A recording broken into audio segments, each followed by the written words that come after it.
और राठौर साहब, इनफैक्ट अब आप लोग मेरा एक काम करेंगे आज, अभी, इसी वक्त। सॉरी, मैं कुछ समझा नहीं। राठौर साहब, आपके घर में अगर कोई सिविल सर्विसेज की तैयारी करने की बात करता है तो आप उसे डराते नहीं, उसे समझाते हैं। उसे खर्चे का डर ना दिखा करके उसे सही तरीके से समझाया जाता है। तुम हो कौन? मैं वो हूं जो कभी प्री में फेल होता हूं। मैं वो हूं जो कभी इंटरव्यू में फेल होता हूं।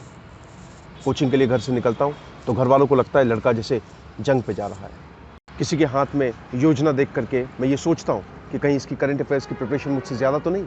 एग्ज़ाम से पहले माँ का फ़ोन आता है, पापा का फ़ोन आता है, पेन लिया कि नहीं लिया, एडमिट कार्ड रखा कि नहीं। दरअसल वो ये जानना चाहते हैं कि इस बार मेरा एग्ज़ाम निकलेगा या नहीं। किसी भी एग्ज़ाम का रिजल्ट हो, बेवजह गालियाँ मैं ही खाता हूँ। कोचिंग के बाहर भीड़ तो देखी होगी ना आपने, उनमें से कोई भी चेहरा उठा लीजिए, मैं वो हूँ। I am just a stupid common IAS aspirant wanting to clear his examination. आज ये स्टूपिड आईएएस एस्पिरेंट कैसे जाग गया? वो भी प्रीलिम्स होने के बाद? क्यों जाग गया तो तकलीफ हो रही है? जवानी भर मुझे सिर्फ प्रिपरेशन ही करते रहनी चाहिए थी। और साहब, मेंस ऑप्शनल की तैयारी के चक्कर में टाइम नहीं मिला, हिम्मत नहीं हुई, मगर देर आए दुरुस्त आए। वो दूसरा ऑप्शनल आज ही हटेगा। तुम्हारा कहना ये है कि अगर तुम्हारी डिमांड्स पूरी नहीं की गई तो तुम बाकी एस्पिरेंट्स को भी एग्जाम नहीं देने दोगे? अरे साहब, वो लोग तो वैसे भी कुछ नहीं उखाड़ पाएंगे। जिस एग्जाम का सक्सेस रेशियो ही 0.2% है, उसमें कितने लोग क्वालिफाई कर पाएंगे? तुम हो क्या? मतलब जनरल हो, OBC, SC ST, physically handicapped, Kashmiri migrant, कौन हो तुम? मेरी कैटेगरी का इससे कोई लेना देना नहीं है। लेना देना है। मैंने कहा ना, I am just a stupid common IAS aspirant wanting to clear this examination. Stupid IAS aspirant.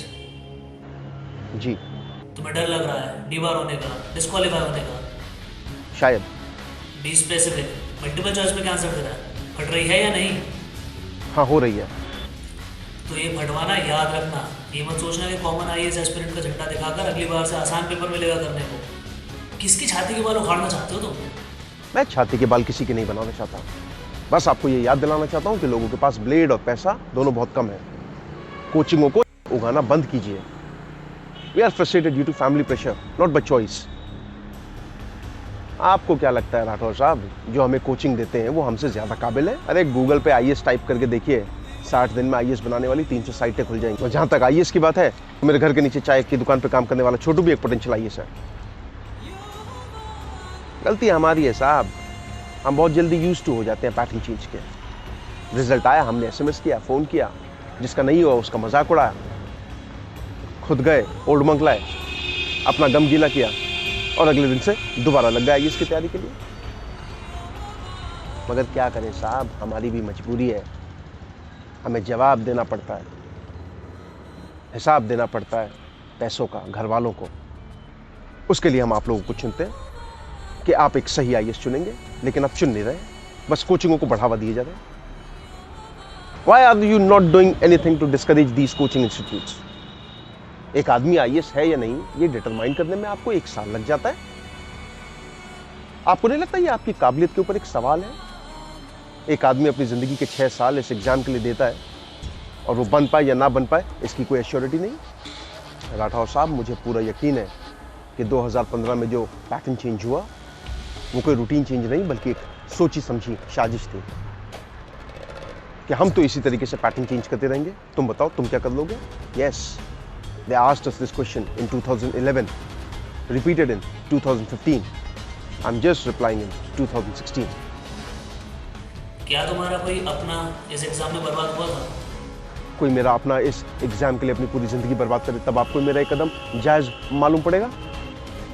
और अगर हाँ जानना ही चाहते हैं तो था मेरा कोई अपना, नाम नहीं जानता उसका, 25-26 साल का था, रोज ऑप्शन की कोचिंग के नीचे मुझे मिलता था। वो हाथ हिला करके हेलो बोलता था, मैं भी उसे हाथ हिला करके हेलो में जवाब दिया करता था। ऐसे बहुत से लोग थे जिनको मैं नाम से नहीं, बस हेलो से जानता था। कोचिंग से एक रोज पहले उसने मुझे अपने GS के हैंडमेड नोट्स दिखाए थे। He was very happy. 3 का रिजल्ट आया, मेरा क्वालिफाई हो गया, उसका क्वालिफाई नहीं हो पाया। उसके बाद राठौर साहब, मैं जब कोचिंग पहुंचा तो सारे नए चेहरे थे। कोई पार्डन माय लैंग्वेज, कोई टेस्ट सीरीज वाला घुमा फिरा करके क्वेश्चन पूछ करके ये तय नहीं करेगा कि इस साल मेरा प्री निकलेगा या नहीं। उन्हें फक्र है 2011 पे, 2015 पे, मुझे फक्र है खुद पे कि मैं ज़ूलॉजी ऑप्शन के साथ अपना पेपर क्रैक करूंगा। मेरी चुल्ल शांत नहीं हो रही है, क्या चिराग हो तुम? वो मेरे जैसे लाखों को हर साल आईएएस बनने का सपना दिखाएं, वो ठीक, और आज मैंने उनके ऊपर सवाल खड़ा कर दिया तो मैं चिराग। प्रॉब्लम आपके साथ नहीं है राठौर साहब। हम कॉमन एस्पिरेंट से यही उम्मीद की जाती है, आईएएस का फॉर्म भरो, पीसीएस का फॉर्म भरो, एसएससी का भी फॉर्म भरो, और जब इनमें से कोई एग्ज़ाम ना निकले तो किसी गली नुक्कड़ पे अपनी कोचिंग डाल दो। अब खुद ही को देख लीजिए, जब तक आपको ये मालूम नहीं था कि मैंने इस साल पेपर दिया है, तब तक आप मुझे सीरियसली भी ले रहे थे और आपकी लुपलुपा भी रही थी। अब आपको पता चल गया है, अच्छा पेपर दिया है, प्री निकला है, तब तो उसको मेंस में फिल कर दूंगा। नहीं, ऐसा नहीं है। ऐसा ना हो राठौर साहब तो बेहतर है। अभी आपको तय करना है कि इस बार मेरा ये लास्ट अटेम्प्ट होगा या नहीं। 10 मिनट में प्रतियोगिता दर्पण वाले आपके ऑफिस में पहुंच रहे हैं। मुझे उनकी मैगजीन में ये रिटर्न कंफर्मेशन चाहिए कि अगले साल से किसी भी तरीके का कोई पैटर्न चेंज एंटरटेन नहीं किया जाएगा, वरना मेरे अगले वीडियो के जिम्मेदार आप ही होंगे राठौर साहब।